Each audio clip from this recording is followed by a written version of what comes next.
Psychology of being. The root of all human issues is a lack of understanding. We do not and are not able to understand one another. The big problem again is the pretense that we believe we do understand one another, or that it is even possible to understand one another. The system tells us quite clearly that ordinary man as he is, cannot understand one another, although he thinks he can. In order for man to be able to understand each other, he has to learn that there are two sides of him that must be developed, that is, the development of knowledge and being. True understanding cannot be a function of just knowledge. Knowing more doesn't mean one understands more. Understanding is the product of simultaneous development of knowledge and being. First of all, there is lack of self-knowledge. Man does not know himself. Different levels of knowledge is a well-known phenomena, but levels of being are considered to be equal among everyone.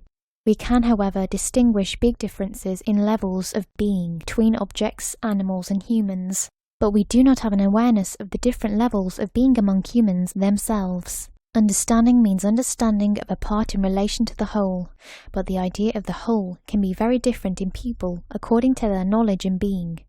This is why the system is again necessary. People learn to understand by understanding the system and everything else in relation to the system.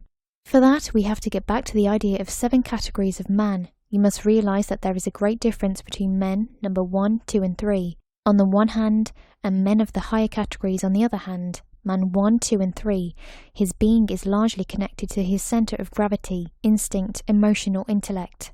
Man 4, 5, 6, and 7 have developed a higher state of consciousness, which accounts for a higher level of being. Man number 7, for instance, is able to see the way things are objectively. His level of understanding is a function of his level of knowledge and his level of being.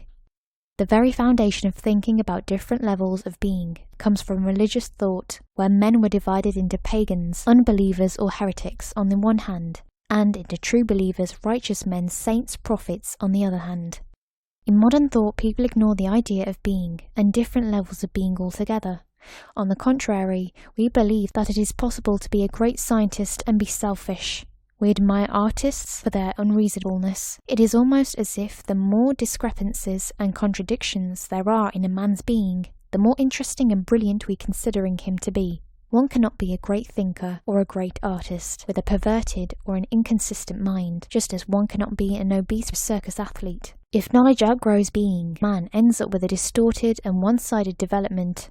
Nothing worth having can be expected from that. You can know what to do, but lack the level of being to actually do it. You can have the right level of being to do, but lack the knowledge of what to do. When knowledge has outgrown being, the results can evolve into dogmatization. When being outgrows knowledge, the result can take the form of superstition or emotional instability.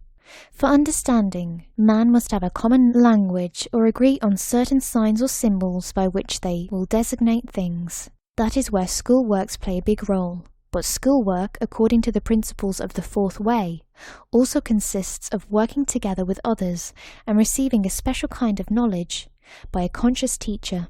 It is a living source, for that is the only way to develop being.